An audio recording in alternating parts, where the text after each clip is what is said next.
Ladies and gentlemen, welcome to the Animal-Based Dad podcast. This is the show where between my guest interviews with subject matter experts and topic-specific deep dives, the aim is to arm you with actionable insights and information on how to prioritize your metabolic health and improve your overall health and well-being. Ladies and gentlemen, welcome to the Animal-Based Dad podcast. I'm your host, Ricky deficiency, and I'm back with the fantastic Mr. Roderick Lambert again for what is going to be part 2 of our deep dive into light diet. Roderick, welcome back, sir. Hey, Ricky, thanks. And although it's 2 weeks have passed, I think I'm back outside. It's just about warm enough after a cold spell. So I'm enjoying doing both talking to you and harnessing the sun's beneficial aspects that we discussed in part 1 in quite some detail. Fantastic. So, Rod, for the audience, I think perhaps a good place to start is just a quick summary of where we got to with episode 1, if you wouldn't mind just hitting on the key points. Okay, so in episode 1, we looked briefly at the sort of the logical context of light from the sun coming into the planet Earth and evolution evolving under that light, which has changed over the course of time, harnessing that for its own benefits, and of course building protection against, basically life has evolved around light.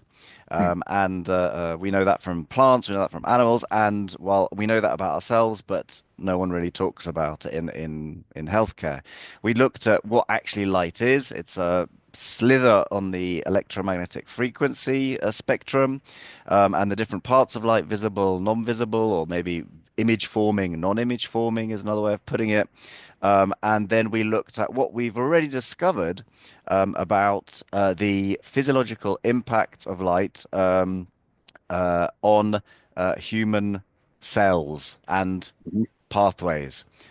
So we looked very briefly at a number of things like its impact on blood sugar, on cortisol, on melanin, on eyesight, on metabolism, obesity, microbiome, of course, vitamin D synthesis. We know a lot about that, so that we don't need to, and a whole bunch of things that basically we already know, and you can find in the scientific literature about the impacts of. And I would say I highlighted mainly the beneficial impacts of light, because of course there's a lot of stuff about narrow band light, and that's the problem with the reductionist science that we use, that is useful to discover, to understand things better, but impossible to draw conclusions from, because when you use a narrow band of light, you're only looking at one part of it, and we never are exposed to narrow band light in nature. We always have the full visible, non-visible spectrum of light from the sun when we're in nature. So anyway, so that's where we got to. And today, so that's where we got to last time anyway. And today, perfect segue into what we're going to look at today. So back over to yourself. Okay. So now we're going to look today at how we're getting in the way. So, and what it's doing to us, because as we've established a few times on our deep dives, we keep getting in nature's way, which is why we're all getting sick and ill. It's very simple. Our modern lifestyle is getting in the way of how nature's supposed to work. I like that you framed that as modern lifestyle, and I just want to take a second to just really hit home for the audience that what we're talking about here in terms of ourselves getting in the way and modern lifestyle getting in the way is really a tiny fraction of overall human existence. Like we have been on this planet for, and again, I touched on this in the previous episode. It doesn't matter whether you're coming at this through an evolutionary lens or a creationist lens. We've been on the planet for a period of time, whatever that period of time may be. But it's only really post-industrial revolution, which was late 1700s, early 1800s, and far more dramatically since the mid 1900s, that what we now term as modern lifestyle has come into emergence. So we're talking about the tiniest little sliver, the tiniest little fraction of overall human existence, regardless of which lens you're looking at that through. And it's now that we have been exposed to this disrupted non-physiologically appropriate lifestyle. And in broad strokes, it's really only the last 50 to 70 years. And it gives rise to things that take time to manifest. It's not like an infection. It's not like an acute trauma. It's not an immediate exposure event and then a negative health outcome. It takes a long time to distort and disrupt and retard your physiology and for that to manifest itself as chronic disease.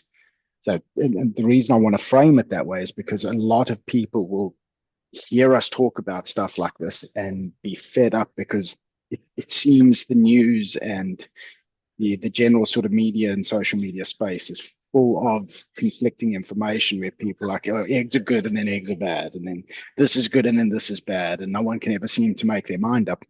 It's because we're wrestling with substantial changes in lifestyle versus physiological requirements that have only come about recently and are only now starting to manifest the truly negative consequences en masse. This episode is brought to you thanks to my work as a Zinzino independent partner. To find out more about Zinzino's product offering within test-based personalized nutrition, or to find out about how to join as an independent partner yourself and build a revenue stream in helping others take the guesswork out of their personal health journeys, please stay tuned because I'll be sharing information later in this episode. Right. So, So yeah. just for those who feel a bit depressed about all that, and if you go back through the deep dives, we had the inflammation. So we talked about all the different environmental stresses. We talked about the circadian rhythm disruption. So again, all the things we do in our lifestyle to disrupt the circadian rhythms. Part one of the light diet, and today we're going to talk about how we disrupt this whole. We basically get in our way. I'll keep it at that for the time being. But the good news is that when you start doing the stuff that more of the stuff that is in line with our natural state that we've spent our entire evolution in, and side tangent is that, of course, there have been environmental changes over those millions and millions of years, without a doubt. Mhm. Geomagnetic changes, atmospherical changes, changes in the atmosphere, etc. In terms of the composition of the air we breathe, the composition of the air in the atmosphere. So yes, but these are things that happened. We've adapted. This thing happens relatively slowly. The problem is, Yeah. as you say, this very little sliver of time, the last 150 years, has introduced so many dramatic changes, whether it be about the amount of electro smog we put into our environment, whether it be the food supply, the actual food we then eat, about the actual modern lifestyle of being now 12 months a year, pretty much the same, etc. That it's an onslaught. But Yeah. the good news, I want to say this to everybody, is that when you start doing some of these things, and get the lower hanging fruit and start moving, you will notice the difference quicker than you notice the detrimental, deleterious change. The deleterious change you'll notice after 20 years, 30 years, brain fog, depression, diabetes, Mm. heart attacks, all this stuff. That takes 20, 30 years to happen. But once you start getting a bit more back in line with what your body's evolved to actually live under, then the reverse of that comes much quicker. So that's the good Yeah. news. Yeah. Excellent. I Nate, like that you Nate, bring the sunshine and rainbows. sitting in the sunshine, I am, which is, I guess, a segue into how we get in our way, and Mm. why sitting outside in front of the computer is a far better way of a more health promoting way of doing your work. Even Yeah. though I don't know if you can hear them, I've got lawnmowers of now really getting wild outside the front No, there. But okay, can't hear them at all. okay, good. They're disrupting me, but not you, and that's fine. So let's have a look at the problems of that 21st century lifestyle, so we can sort of articulate them, because once you articulate them, then it becomes fairly obvious what you need to do, but we'll look at that in some detail as well. So, first thing is we spend 90% of our time indoors. So of course we get up from our beds, we go and have some breakfast, we get in the car, or we might walk to the public transport, get in that, go to our office, we spend the day at the office, we leave the office, get back in the car, public transport, we go home, and then we go to bed. Not, of course, everybody does that, but that's roughly the model. And thus we are like 90% of the time indoors. So we're not even outside very much, first of all. And go back to part one to listen to all the things that light does to our system and cells to understand why that might be a problem. And then when we do go outside, we're encouraged to avoid the sunlight. Mm. So cover up with sunscreen, wear sunglasses, wear hats, stay in the shade. I've seen recommendations to put sunscreen on indoors. And that's crazy. Well, actually, it's a little less crazy than it sounds, but for reasons that will become apparent. But it's madness. We actually need the sun, just like a plant needs the sun, just like our animals need the sun. So that's just madness. And that's being indoors and avoiding the sun and then avoiding it even when we're outside and filtering it with all these creams and things, does one particular thing, and that actually atrophies your skin. That means that your skin loses its ability to react to the sunlight, to create Mm. melanin, for instance. So in fact, then if you've done that and then you go and spend time outside on the beach in Greece, then you're even more susceptible to burning because your skin doesn't have that adaptive ability anymore, or at least not so you can get it back. But you've lost that adaptability to actually do your skin and your physiology to do what it's supposed to do when it's in sunlight. Yeah. So we'll talk about how to build that up in a second. But so yes, we're actually double. That's a double whammy. So we're not only are we missing out on all the benefits of sun by being indoors, when we do get outside, we're avoiding it. And then when we do go and sit and at last get those great vibes, because who doesn't feel great when you're, in the sun? It's not just Yeah. because you're on holiday, but it's because you're actually getting the all that visible and invisible spectrum of light on you. Um, then we're going to burn because we're not ready for it. So yeah, Yeah. So yeah, that's actually brilliant, and I think I just want to take a second to hit home the context and the nuance there that you've touched on. And we unpacked it a little bit in the first episode, but modern lifestyle being such that you tend like, and I think the average is around 90 to 95% of people, especially in the more temperate climates, spend the overwhelming majority of their time, 90 odd percent of their time, hidden away from natural light because you're indoors or you're in a car, and that's the same whether you're at home, at the office, whatever your workplace might be. There's a very small subset of the population that truly work outdoors and have natural light exposure all the time. But then we'll get our sort of much anticipated annual holiday, for example, over the summer or whenever we choose to take it. And we'll go to a warm, sort of sunlit, tropical type destination and then want to sit on the beach and soak up the sun and then enjoy it. But yeah, then we get burned to a cinder, especially people from Britain. And it's the classic because you go to Spain or to Portugal or to wherever, and it'll be all the pink lobster-like folk that are walking around because you've been completely lambasted by the sun on the first day. And yeah, it's not that the sun is dangerous in and of itself. It's that your approach to sun exposure is completely out of sync with how your body is meant to work. You're meant to have controlled exposure throughout the year, and your body builds up the adaptability you're talking about there. We'd call the solar callus, I believe, where your body produces the melanin and is protected against the sun whilst accepting and using the positive benefits of it. And people have lost that and then get nailed by the sun on a holiday and then buy into the sort of popular notion that no, sun exposure is bad for you and you need to just hide away from it all the time because look at what happened when you went on holiday last year. Like, no. Exactly. And all the spectrum of visible and non-visible light, it has a role to play. Mm. But one I'd like to really emphasize is the role of near infrared. From about 700 to, well, actually goes beyond, it's like to about 3000 or something nanometers. It's about 50% of what comes through anyway. It hits the planet's surface when the sun is out. when it's daytime, the sun is always Yeah, out at yeah. daytime during the daytime, so it's there even if it's cloudy. And then, of course, infrared in particular is absorbed by water molecules in clouds. Fair enough, there's a bit less of it, but it's still there, and it's far more than you're getting inside because inside you're Mm, getting hardly any. And we'll talk about that in a second. But that is the health benefits of that. Without going into details, are enormous. We are primed to actually even get energy from the near infrared. I think there's kind of this astrophysicist, very recommend Bob Fosbury, look him up.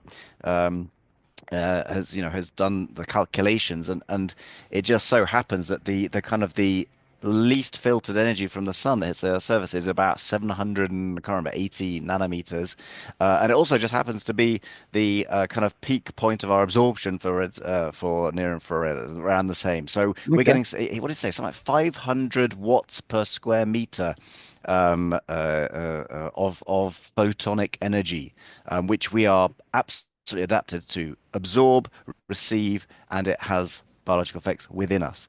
And it's no coincidence that plants, while they do use a bit of infrared, right, because they also have mitochondria, something I keep forgetting, but plants have mitochondria for their respiration, but they don't need so much. They reflect it. So we've evolved in an environment that is not only from the sun, but also from our physical environment.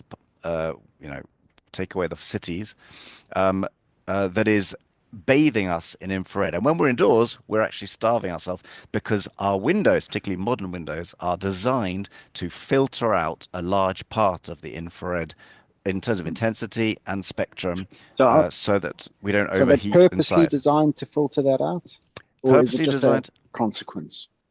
The modern filter Yeah. glass is purposely designed, but mainly it comes in things like offices, but even houses, so you don't overheat because it's more ecological to stop the infrared coming in because it doesn't heat up your indoors, so you don't have to use air conditioning to cool it down and therefore using less Okay. electricity. Okay. So we're Okay. seeing the unintended consequence of what we'll call the environmental ideology, Yeah. wanting to lower emissions. So we want to insulate the house as best we can, so we don't have to constantly try to cool it in the warmer Mm. months. Um, but the unintended consequence of that is it's filtering out the parts of the spectrum that we actually need ourselves. Yep. Yeah. Exactly. Okay.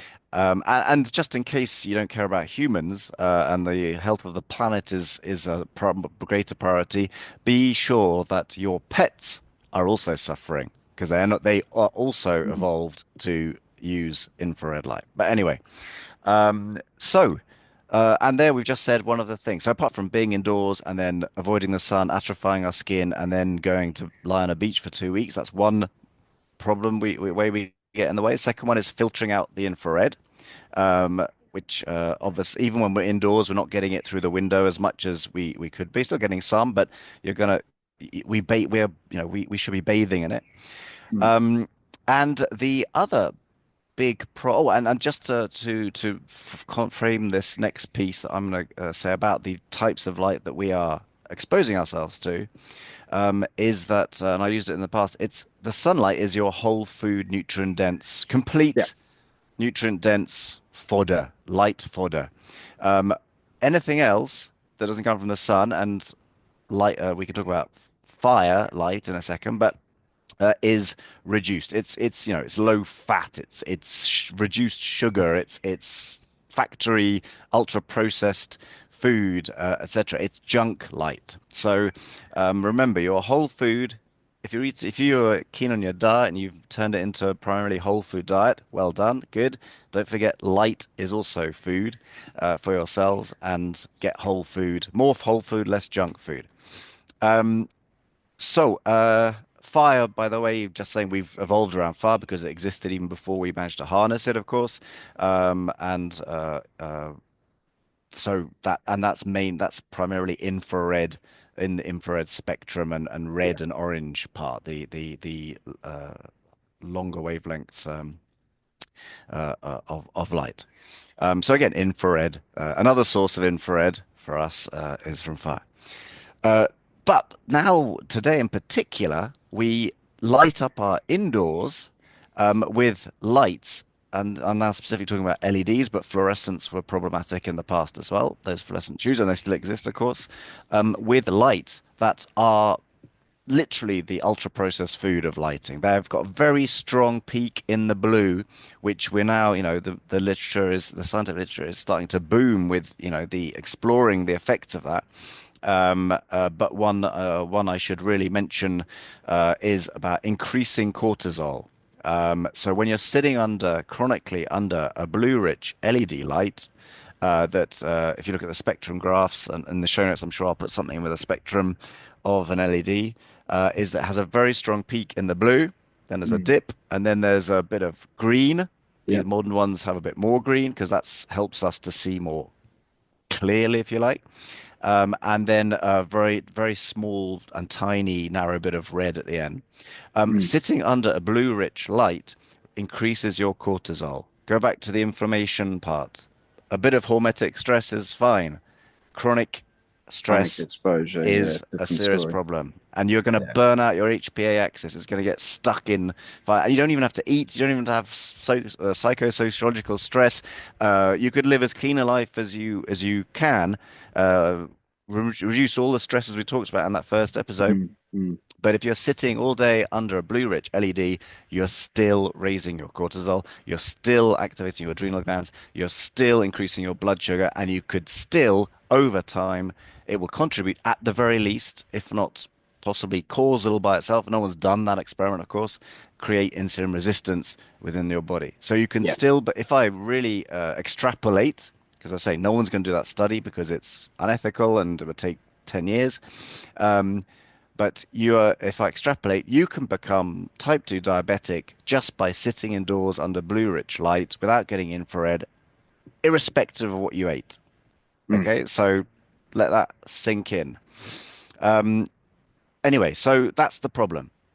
The lights and we're being forced into using these lights because they're, again, the ecological part. Yeah, the environmental ideology or the environmental focus, whether you agree with it or disagree with it, it's set up in public policy such that everything, manufacturers, etc., are being pushed to do things more environmentally friendly, but there's no real understanding of the downstream consequences this is having on our physiological requirement for natural light exposure, or at least full spectrum light exposure.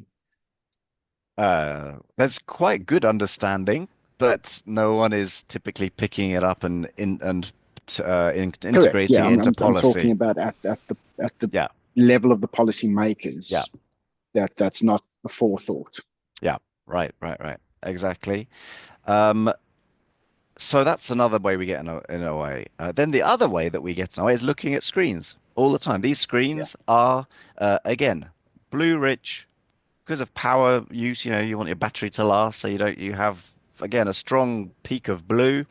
And your retina is your most mitochondrial dense tissue. And again, we'll put this in the show notes, at least something, and people who subscribe to me will get an extended show notes, as it were, with more links to studies and stuff. You are damaging your eyes. You are increasing cortisol. You are reducing your melanocytes, which means your ability to create melanin. And melanin is, of course, far more than just your brown skin that protects you from UV light, your tan. It's much more than that. So this chronic exposure to screens and the LED lights above us is contributing to the epidemic of myopia, i.e. the changing of the eyeball that creates short-sightedness that we are seeing in youth increasingly, and you will hear about it a lot more. I think I certainly remember growing up with what was the old saying? Like, don't sit too close to the TV because you're going to get square eyes and stuff like that. So I think people have understood for a long time that being stuck in front of a screen, and fair enough, it started as TVs because that's what we had, sort of going back in the day and giving away our age a little bit. But it was evident quite early on that being stuck in front of screens was bad for you, and particularly for your eyes, but you're illuminating or pun fully intended, why that's bad. And that's maybe important for people to get a little bit of a deeper understanding, because it's very easy to dismiss as folklore or a myth. Oh, don't stare at the TV too much, or don't be in front of a screen too much because it's bad for your eyes. Well, yeah, it actually is. And when you understand the mechanisms involved and why it's bad, maybe it'll hit home a little bit more, and you'll understand that you need to do something about that, whether you need to do mitigating things. And I'm sure we'll get into that a little bit later in the episode. So you've got either avoidance or mitigation, and you need to figure out which you can use and how to use it. Exactly. But just going back to your old TV, those cathode tube ray tubes, whatever the cathode ray tubes, I want to point out that even with the screens we watch and the lights we sit under, there's been a huge change in the last 30 years.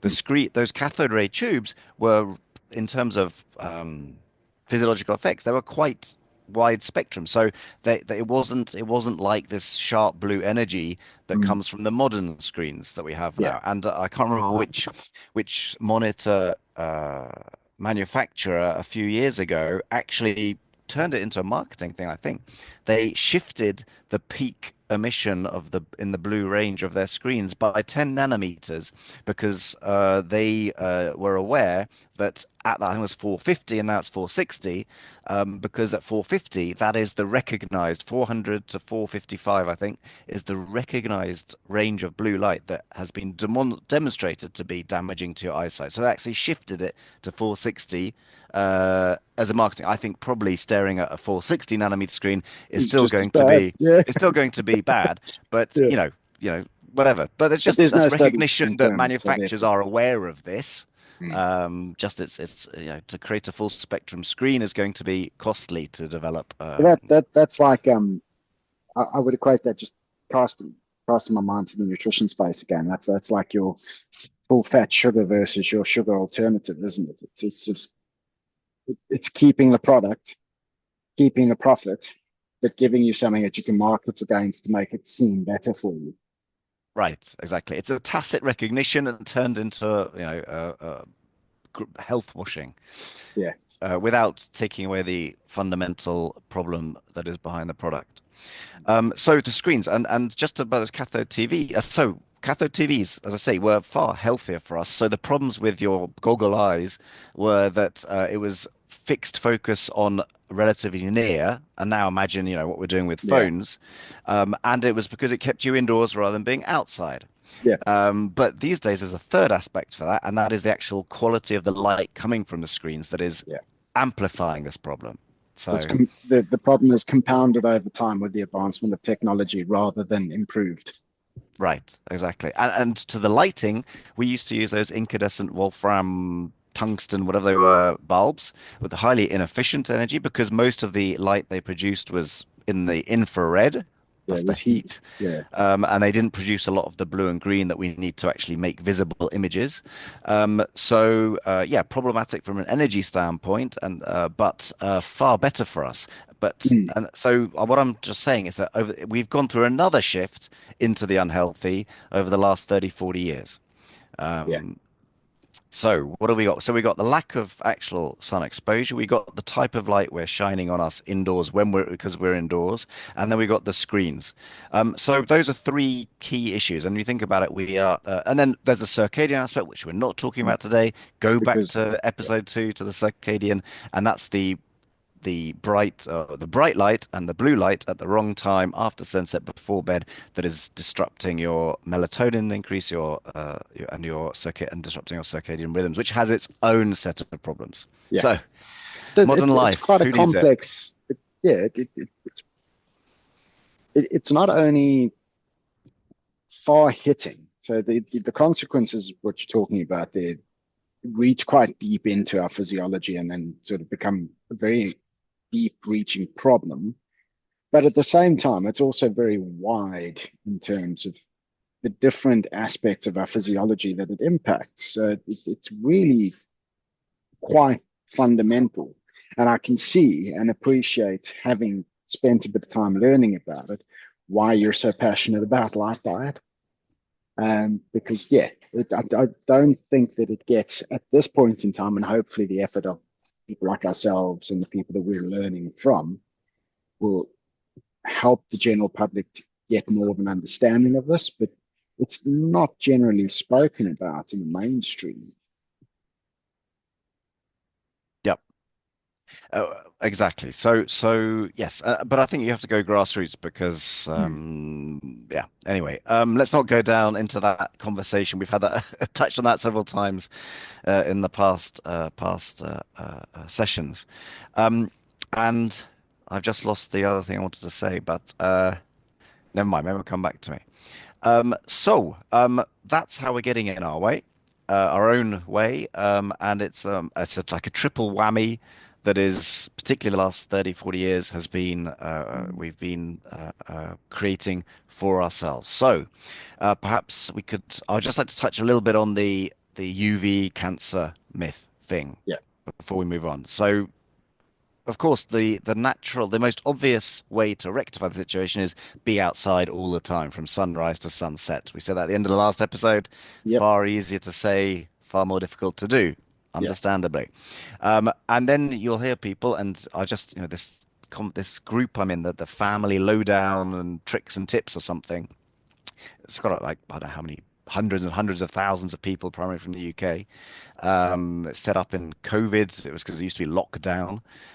So what could you do? And very useful community, really touched a nerve. But of course, right now there are several posts about, so what sunscreen should I get? My kids are allergic or sensitive to this. Yeah, of course they are rubbing a combination of chemicals that in quantities that are just simply not supposed to be there, destroying your microbiome, being sucked up into your skin, which is into your blood. I mean, fuck. Sorry, excuse the language, but I get frustrated. But of course, the 98% of the people in commenting on this about this are get really strong case of cognitive dissonance when you actually present a bunch of studies that both associative and actual little bench work that demonstrate that actually when you harness the sun properly, there is very little UV risk. I mean, just to quote the famous Swedish cohort where they studied, I don't know, over 15 or something years, 40,000 Swedish women, Sweden, not a lot of light at one point of the year and not much the other part of the year, cold, low UV, etc. But nevertheless, they study it. And the conclusion of this, or one of the conclusions from this study, admittedly epidemiological, was that there was a statistically significant difference, or rather, no, sorry, the women who spent most of the time indoors and avoided the sun had the same risk of all-cause mortality as the sun-loving women who smoked. So the non-smoking women who lived indoors had the same risk or hazard ratio of all-cause mortality. So that means death from all causes, as the smoking women who were sun-seeking. Okay, so think about that. Outside in the sun and smoking, which we can accept is clearly damaging to health. Same risk of death as when you're non-smoking, living indoors. Okay? Don't smoke, but get out in the bloody sun. But there are many studies that confirm this. The risk of melanoma, is one study where they looked at farm workers or outdoor workers and office workers. Again, the office workers had the greater incidence of melanoma. Hey everyone, I hope that you are enjoying the discussion so far. I apologize for interrupting the episode, but I just want to take a moment to talk to you about the work that I do with Zinzino. Zinzino are a brilliant Scandinavian biotech and life sciences firm. Their concept of test-based personalized nutrition is absolutely revolutionary, and they are the pioneers of test-based personalized nutrition. I use their products and solutions myself and my family. In fact, we use multiple of their products. And Zinzino has been instrumental in helping me identify that I was omega-3 deficient, horrendously so, and to get my omega-3 deficiency resolved. You see, their at-home tests give you the data and insights needed to inform your dietary strategy to see whether you have any key essential nutrient deficiencies or imbalances that need addressing. And where you do, they have targeted supplementation stacks that are personalized to you according to your age, sex, and body weight, which means they are most effective to get you back to optimal. This isn't about just avoiding deficiency. This is about getting you back to optimal, and that's a complete and utter game changer. So if you would like to know more, I have linked a short survey in the episode description. Complete the survey. It asks you some simple questions about your health goals and desires. It takes less than a minute to complete, and what I'll give you off the back of that is a personalized product recommendation out of Enzeno's solution catalog, telling you which I think best suit your desires and needs and why. I'll then also personally reach out to you to see if there's any questions or queries that I can answer. Let me take the guesswork out of your health journey. You were pointing out that the incidence of skin cancer is higher in office workers versus farm workers, which, given modern consensus and modern sort of wisdom, seems like it should be the inverse. Exactly. That's Yeah. how you're supposed to understand it. It'd be the inverse. You avoid Yeah. the sun, you're going to have less skin cancer. Yeah. But I've got a bunch of I collect this, so I can just put us. I'll send you the links to the studies, and you can choose what you want to put in the show notes, and my subscribers will get Awesome. a wealth of information on this topic. So very quickly about this whole thing, sunglasses. We talked about last time. It alters the POMC pathway in your skin, in your eyes, and when you actually filter the light that comes into your eyes, you are not releasing. You are downgrading or downregulating melanocytes. In fact, you're degrading your melatonin, melanopsin, which is the opsin that reacts to light to stimulate melanocytes, then create melanin in your skin. So there you go. I mean, no one has done a study that looks at sunglass wearers for 10 years compared to non-sunglasses wearers and the effects on the eyes. Unfortunately, no one's going to do it for very many reasons. Sunscreen. When you're filtering UVB, and to a certain degree UVA, by the way, is what turns your skin red once you've had a dose. Please, red skin is not burn. It is a signal that your body, you've had enough sun exposure, or at least UVA exposure, which means you get in the shade, put on a shirt, whatever. If you then expose yourself to those infrared rays, stronger infrared, in the late evening and at sunset, for instance. So if you stay on the beach the whole day, you're doing the best thing because you're warming up, you're getting your skin prepared with that bright blue and red infrared in the morning. Then you've got the UVA, the UVB, and then you got, again, that drops and you got the infrared. So that is the natural cycle of how your skin prepares for the UV exposure and then comes in and fixes that. That's still hormetic stress. So red is simply a sign you've had enough go inside. But if you're blocking the UVA with sunscreen and the UVB, you're going to spend far longer in the sun because you don't feel effects, you don't get that signal. So that's not great. So you're getting, and by the way, there's quite a lot of interesting body of science on the effects of blue rich light on skin. There's one study about the flashes from cameras on the selfie, the flash that they studied the at a molecular level what changes in the skin when that happens. It's a hormetic stress they discovered. Now imagine that you're filtering out large parts of the spectrum, including UVA, UVB, which should be there, but you're still letting in the blue light because it doesn't filter the 400 to, let's say, 480, whatever blue light is in. So and you spend longer because you're not getting red, you're not feeling the need to get in the shade. You're exposing your skin to not narrowband, but because they're still the red and infrared, but a junk light that has clear biological effects on your skin. So the same with car windows, by the way, they filter a lot of that infrared out. So you open the window in your car to let some whole food light in. So that's actually probably more dangerous to wear sunscreen than to, well, certainly more dangerous to wear sunscreen for a variety of reasons, but for this reason in particular, Yeah. than to get in the shade, put on a shirt, because UV being a short, being a narrower wavelength than infrared will be blocked by a layer of clothes. Mhm. Whereas the infrared, you're still going to be getting it because it'll go through that layer of clothes, depending on Yeah. how thick it is. But a t-shirt, get in the shade. So again, you're bathing more in that healthful and healing infrared. Um, that's all you need to do when you've reached your dose. Depending on skin type, depending on how developed your skin is, that can come after 10, 20 minutes. That can come after several hours. Yeah. Depends. You have to. That is where yes, you do need to pay attention, but nevertheless. Anyway, and then so sunscreen and sunglasses. Those are two problems.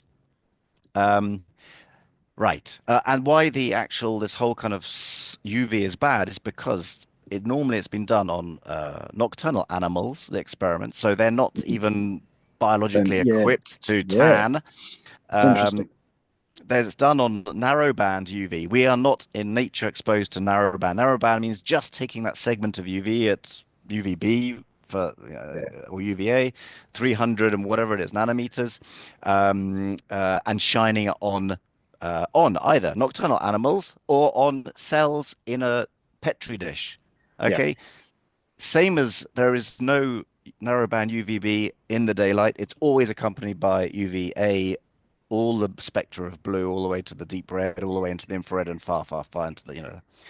Mm. So first of all, secondly, your cells do not exist in isolation. They Yeah. exist in a really sophisticated synergy with all the surrounding cells and even the whole entire process of your body creating order from disorder. So, uh, yes, I'm sure if you shine narrowband UV at cells, I don't know, melanocytes in or Yeah. whatever, epidermal cells in a petri dish, you're going to have some kind of effect. But it's irrelevant to how we're the way we live.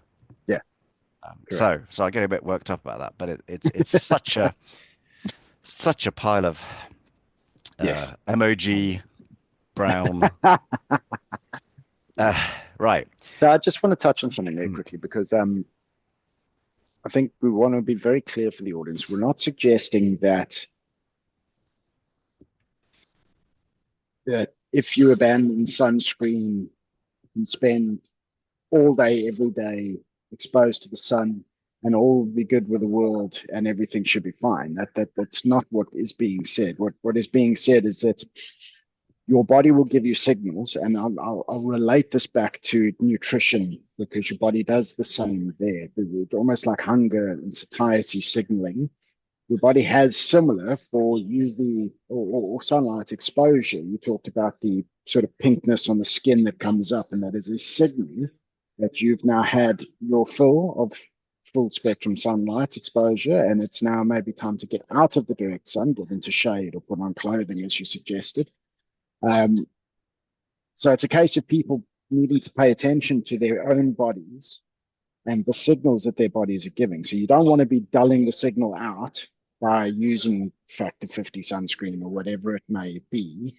You want to be building up your solar callus and getting exposure to the sun, paying attention to what your body's telling you, and then getting out when your body's telling you that you've now had enough, covering up or getting the shade, whichever is the more convenient for you at the time. Because people tend to think in extremes, and I can already Absolutely. envisage the sort of kickback on social media, people watching this episode and saying, "Oh, you're talking nonsense. If I spend all day in the sun, I'll burn to a crisp and I'll get cancer and blah blah blah blah blah." But that's not the message. The message is pay attention to the signals that your body's giving you. You need the sunlight, but it's not an all day, every day, full exposure affair. It's getting your full and then moving away from it and then coming back. And yeah, Right. there's a rhythm to this. It's not just full exposure all the time. Yeah. Uh, yes. Yes, that's very well said, and thank you for that. The other thing people say is, yeah, but I'm very sensitive to the sun. It just takes 5 minutes and I burn. Blah blah blah. Yes, because you have spent the last 30 years of your life living indoors. Hmm. So don't go and lie in the sun because you're going to burn, but start building that solar callus. And let's talk about that because there is kind of a method to Yeah. do. Now the first thing is it's what are we in? We're at the beginning of May, early May. It's the best way is to start when UVB returns to your area, which is going to be different parts of the year. You frozen? You're there? Good.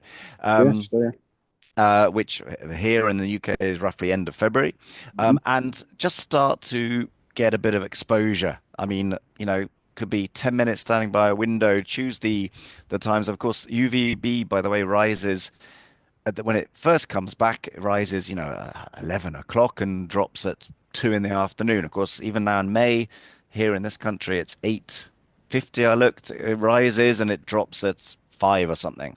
Mhm. So of course that window of UVB gets is wider as the summer moves on, and then of course shrinks again, as does the intensity. So Yeah. use that early spring period to start to acclimatize your skin. The best thing is to actually get that sunrise on your skin Mhm. with the infrared, and then a bit of UVB, UVA, and then UVB, and then the sunset with the infrared. But I understand that's difficult.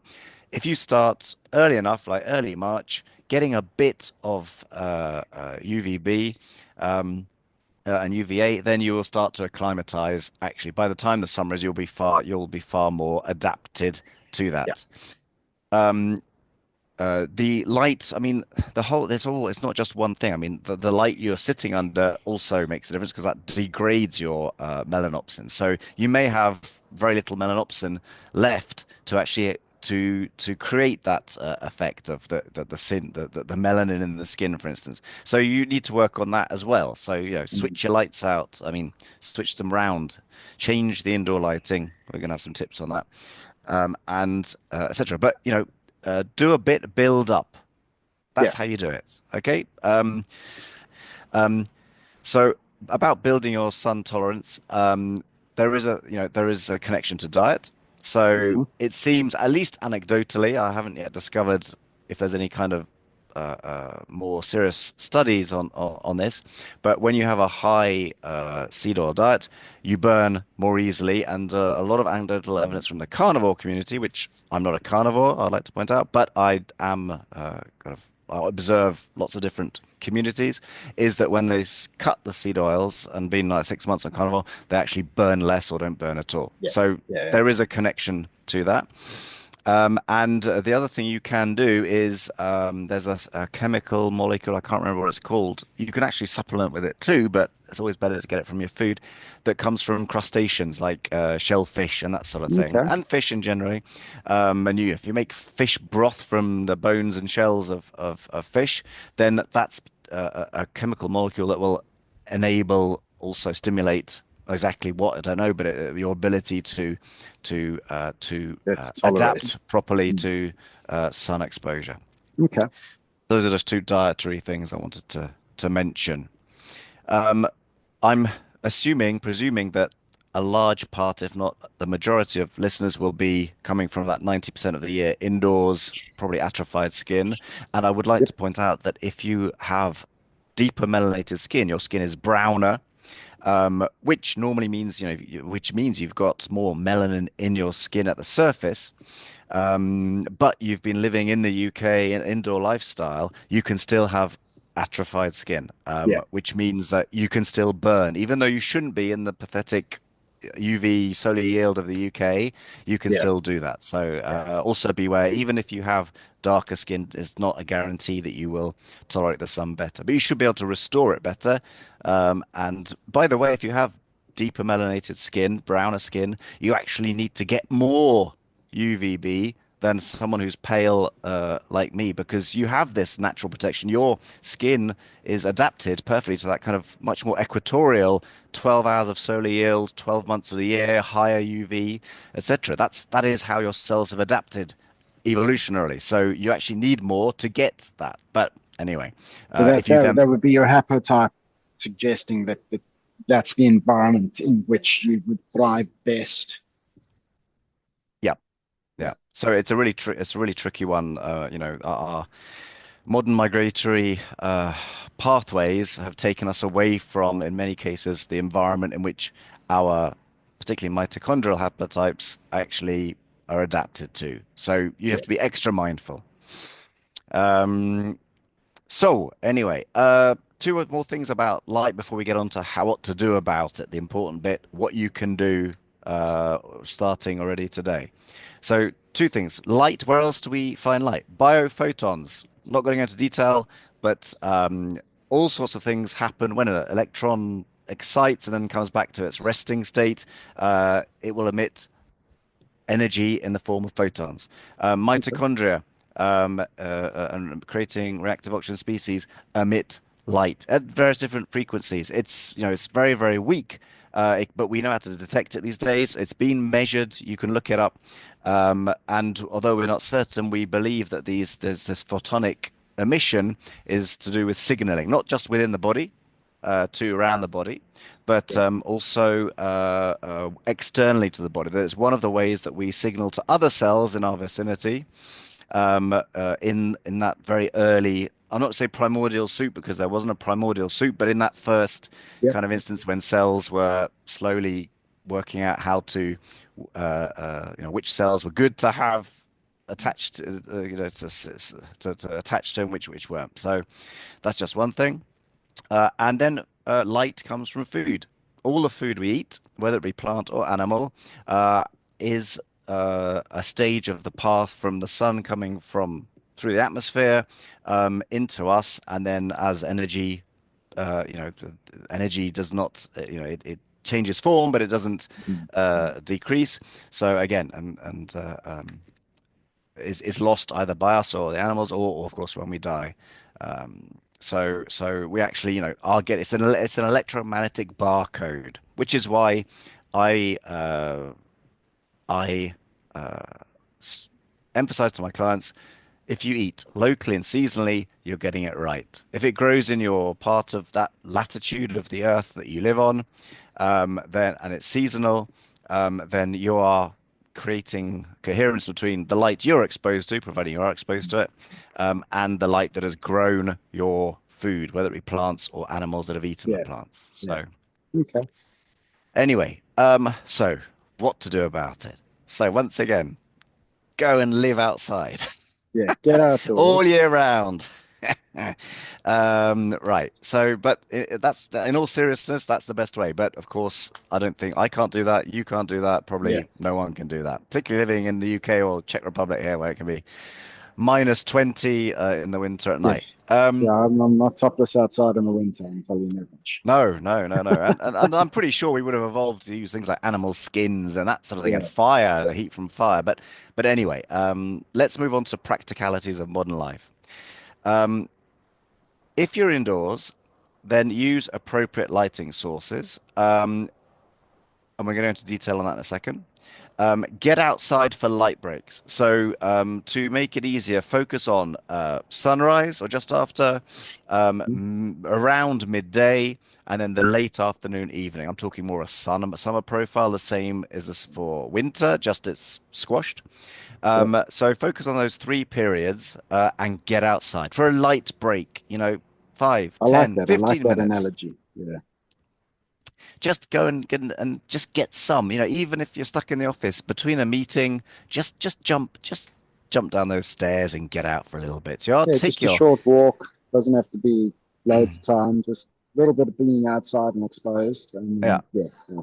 I'm not talking about optimal, I'm talking about Yeah. minimum. Yeah. So Minimum and dose.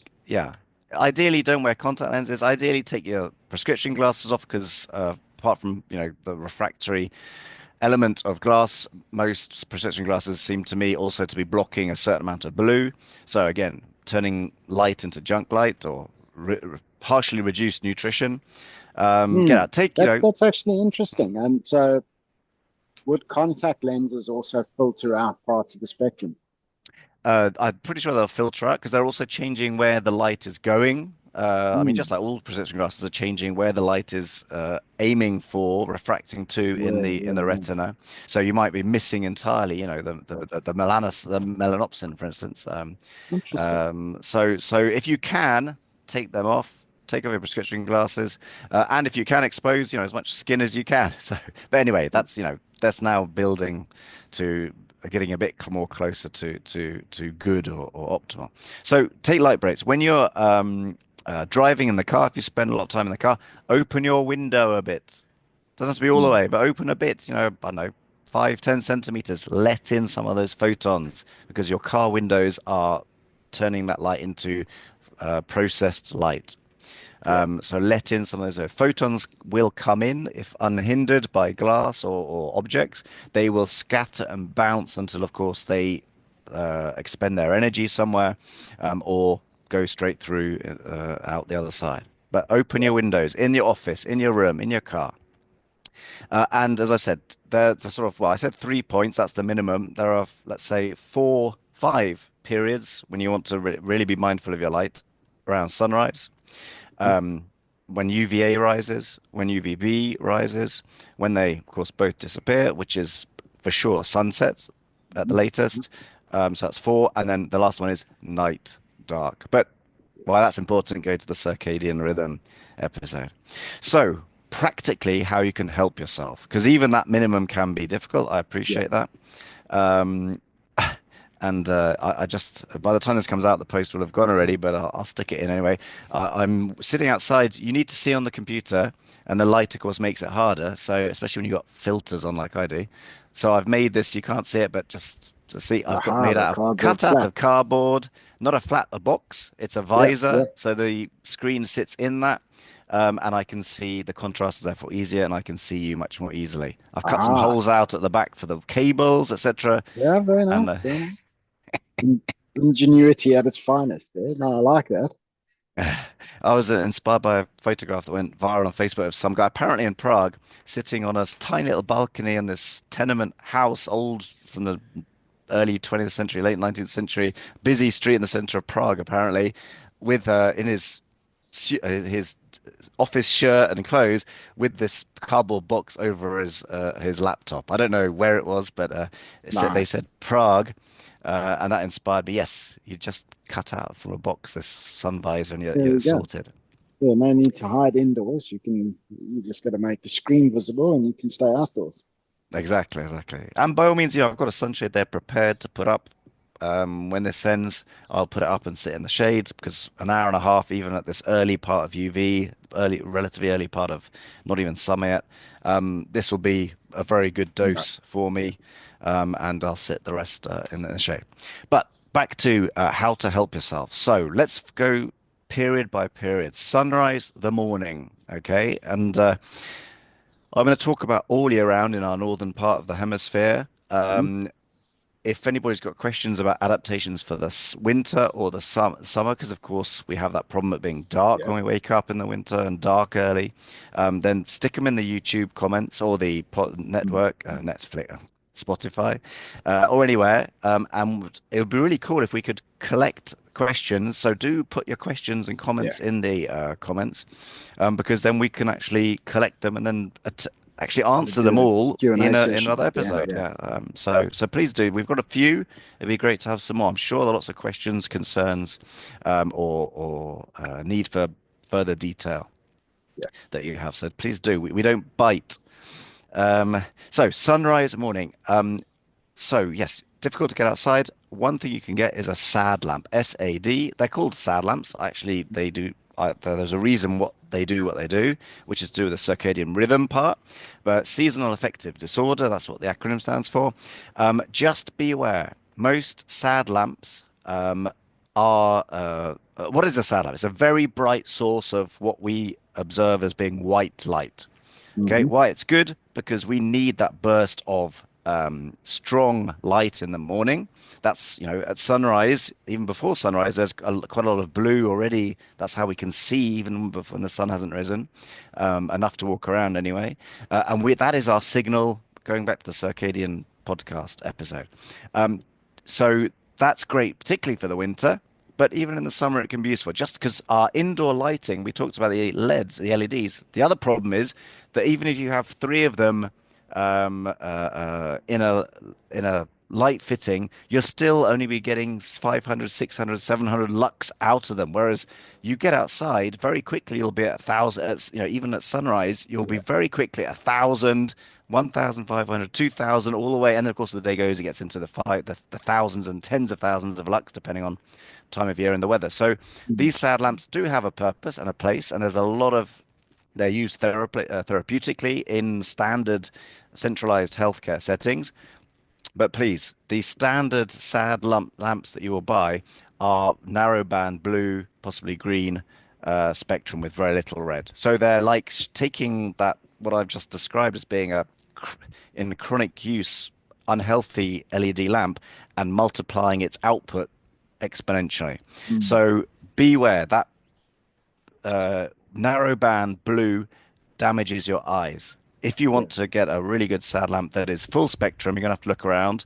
I do know one, it's the Solshine lamp, and it is full spectrum of visible. It even has trace UVA, and it has a very wide band of infrared. It's 13,000 lux, so it's very bright. It's a panel, but it's not narrowband blue and green. It's actually full spectrum. So that is going to be your healthy wake-up call.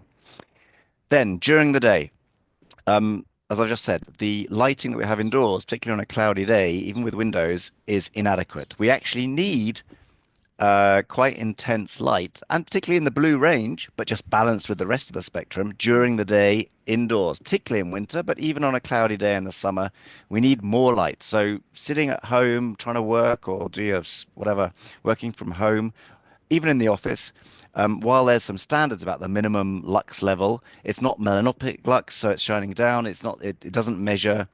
No one's measuring the actual amount of light that reacts with your melanopsin in the eye. That's a different measurement, and it's weak. It's inadequate. So your brain is struggling. Your brain needs that light, to put it very simply. Yeah. So use full spectrum bulbs.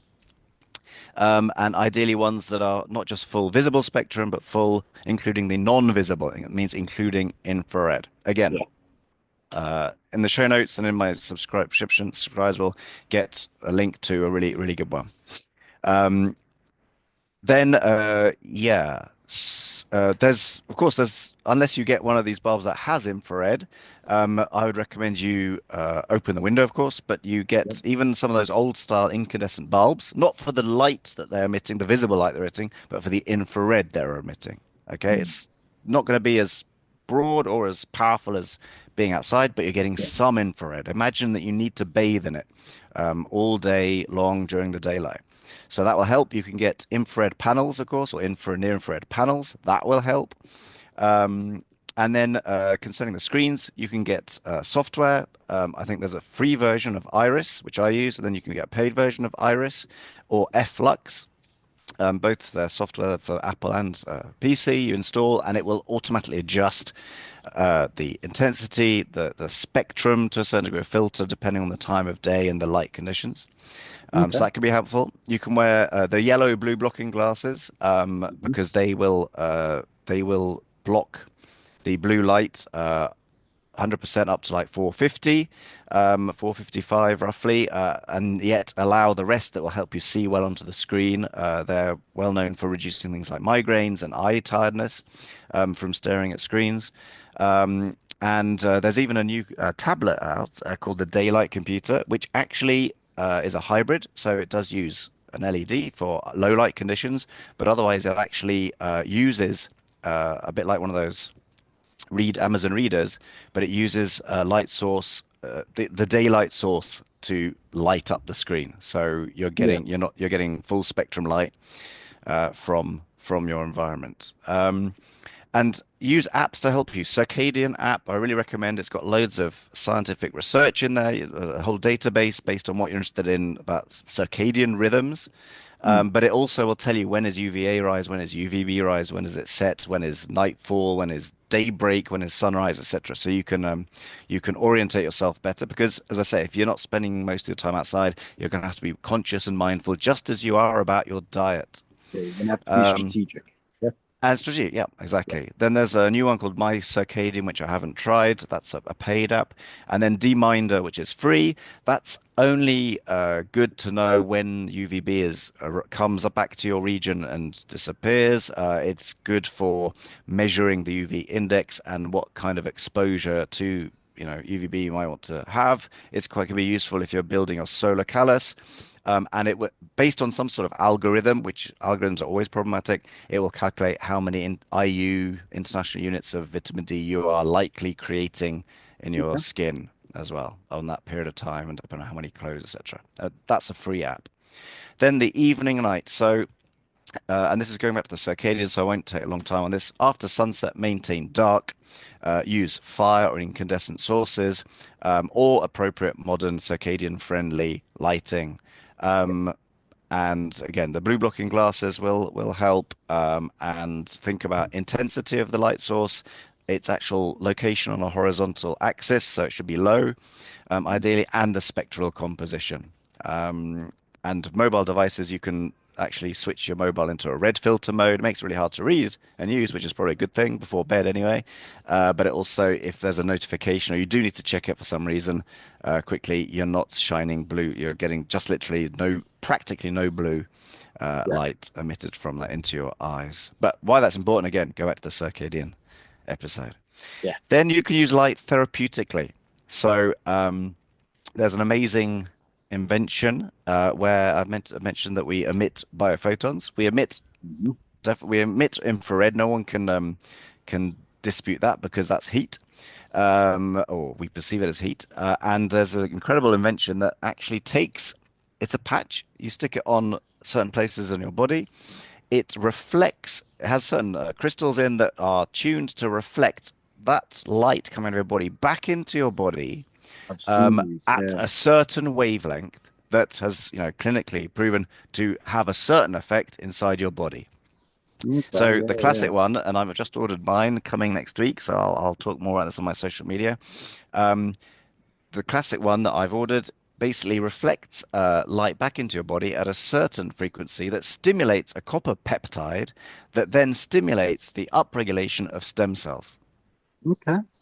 Pretty remarkable. And this is, Interesting. Yeah. proven scientifically.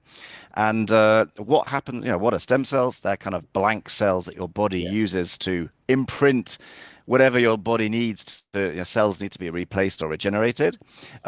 We lose something like 50% of them by the time we're in our 50s, or our ability to, to create them reduces massively over time. Yeah. So logically, it seems that if you can upregulate the production of stem cells, then you are going to basically enjoy greater cellular health for a longer period of time.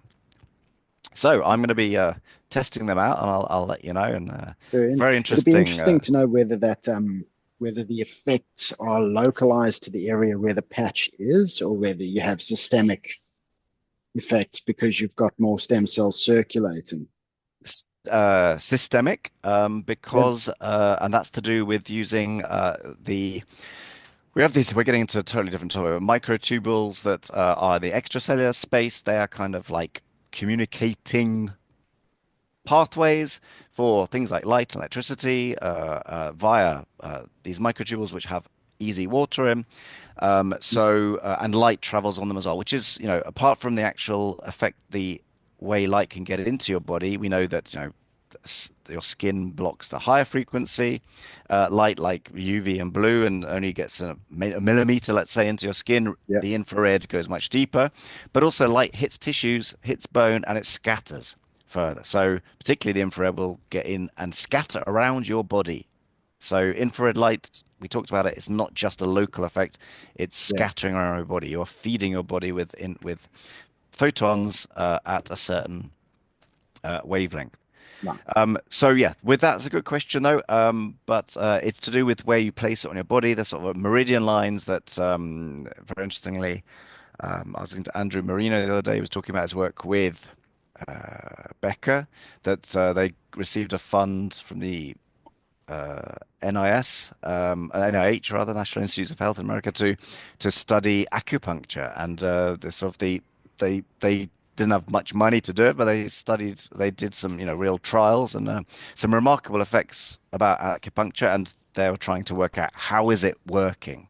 And it's going to be something to do with the way that the circuits that the body communicates, either electrically or light or on a quantum biology level that we still don't really know how to unpick. Yeah. So anyway, so that's how this gets systemically. That's why there are certain places you put these patches. But red near-infrared panels, light panels, really good for the winters, but also if you can't get out in the sun very often, useful to get your infrared dose. So, I use it therapeutically, because I'm talking therapeutically. I use it Monday night. I play football. I got a knock in a tackle right on my knee on the bone. I think it's like bruised bone. It's kind of, you feel it after, don't you? You don't feel it much during the time. You sort of run it off, but as soon as you stop, you start to feel it. I was sort of limping a bit home. Woke up in the morning, my knee was really painful and stiff. So what did I do? I went and stuck it for 15 minutes in front of my red near infrared light panel, and literally the pain relief was immediate. And since then, I have full mobility of my knee with zero pain, no bruise appeared, etc. I mean, the effects on things like inflammation and healing, Yeah. but skin, collagen production, etc., remarkable. So therapeutically, and red and near infrared panels are remarkable. That's, by the way, referred to part one where we talked about the randomized controlled placebo trial where they irradiated 800 square centimeters of backs of these subjects who had taken an oral glucose tolerance test of 90 grams of sugar, glucose in water, and they measured the effects of 15 minutes of irradiating that with this 670 nanometer light on their blood glucose and their insulin. And there was a significant difference in how the glucose was lower peak for the subjects who were irradiated. Right. So, and then the sad lamps I just talked about, for instance, for that morning stimulus, and then lights during the day. So you can use light therapeutically as well. Yeah. Okay. I think that is pretty much everything. I've said everything wanted to say at the end. I've already said. Ricky, what have I missed out? What is confusing? No, that's what good. do you I think your let's listeners need? break that down into take home. So for me, the take homes I have are, we're not saying that you want to be in full spectrum sunlight all day, every day, because you will burn and you will do yourself damage, depending on your solar callus and depending on how ready you are for sun exposure. Certainly, the majority of people listening to this will fall into the category of living indoors, living under artificial light all the time, and then going on holiday, having no solar callus to speak of, and the sun will eat them alive, so to speak. So we're not suggesting going from one extreme to the other extreme. We're saying that you need to be strategic and intelligent with understanding that light is very important for you. You need it. Full spectrum solar light exposure. You have to have it. Your body requires it. But you have to build yourself back up, build your tolerance up. And so we're talking about early morning exposure. We're talking about light breaks during the day, and then late evening exposure. And over time, increasing the duration of those exposure events to get yourself to a place where you can then tolerate, without detriment, longer periods of time in direct sun. Given you've made it this far into the episode, I can only assume that human metabolic health is a subject you find fascinating and engaging, and it resonates with you, and that's absolutely awesome because we're very much alike in that regard. And because of that, I want to take a moment to talk to you about potentially becoming a Zinzino independent partner in the same way that I have.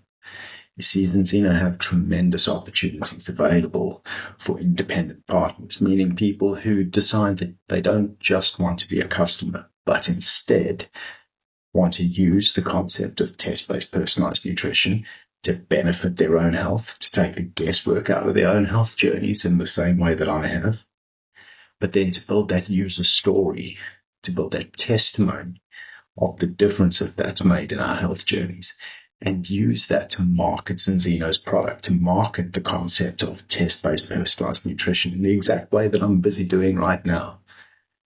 And bring on board other customers and other partners to grow the distribution network. And in doing so, you get handsomely rewarded through their compensation scheme, which is one of the best that I've seen in the industry.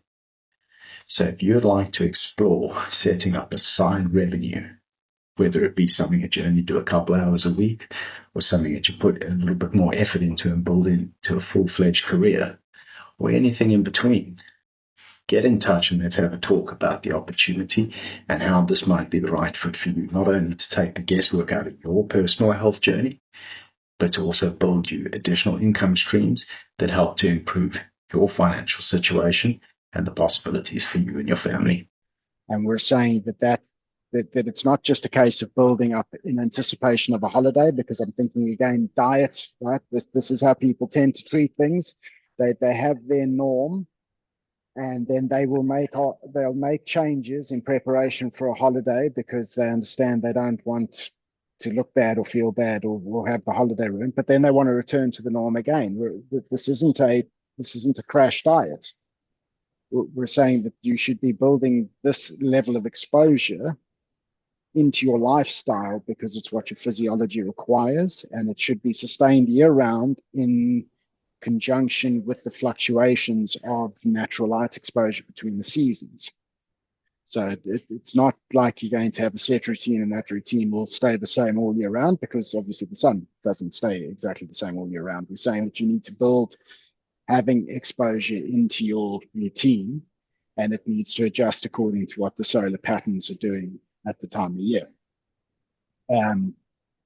We're saying that beyond that, and appreciating that it is quite difficult to do that in modern life. Things like work environment tend to get in the way. You're stuck in the office, you're commuting, you're indoors by nature of needing to be indoors, not necessarily because you're trying to hide from the sun. So take your light breaks, but also pay attention to the artificial light that you're under, because it's not just the lack of full spectrum solar light that is the problem. It's also the constant barrage of artificial man-made light, which is the problem. So you need to have strategic mitigations for that. Filters on your screen, blue light blocking glasses, trying to keep swapping out the light bulbs so that after dark, you're not then continuing the exposure to the blue rich artificial light.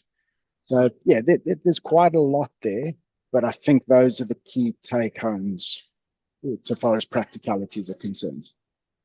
Really great. That's a good summary, Ricky. Thanks. Yeah, and I do go into this in quite a lot of detail with my subscribers. I think probably they think I'm mad, but hopefully, having listened to this, they will actually now understand the great broader context. There's this link to the circadian rhythms. It's not a separate issue because it's all around light. Correct. Yeah. And also, if your circadian rhythms are disrupted, your skin has a circadian clock. You know, skin cells, pretty much all cells and tissues have a circadian element that means that they're supposed to do what they're supposed to do at certain times of the day. So it's not just about building up your solar callus, it's also about getting your circadian rhythms in touch, because your skin is Yeah. getting ready or should be getting ready in the sunrise. It should be ready. There's a circadian element too that's preparation for UVA and UVB during the day, etc. So that's another thing. If that's disrupted, you're hindering yourself. Yeah. And if I may, one last thought is that whenever we get in the way of nature, disease starts, whether it be with food, light, non-native EMF. And you have three choices. You can either change the environment you live in to mitigate, reduce the things that get in the way and support the actual natural physiological things that are supposed to happen, the healthful ones. Or you can throw money at it with tech devices and artificial things. Again, not everything that's is sold as a useful tech aid is necessarily a useful tech aid. So Yeah. just requires research. So it's the time or money. If you want to change your lifestyle, it's going to take some time. It's going to take some effort and a little bit of money. Or you can throw, these patches I've talked about. I mean, they're not ridiculously expensive, but that's a good way of, maintaining roughly a sort of lifestyle and aiding yourself. Particularly great when you get to 50, 60 years old, because they actually your ability to your body to work fully in sync and coherently as it should degrades, reasonably rapidly into your old age. Yeah. So this is a good way. There are these patches, and I talked about stem cells, but there are other things ways they're tuned to stimulate other things. Naturally produced, nothing goes through the skin, by the way, apart from light.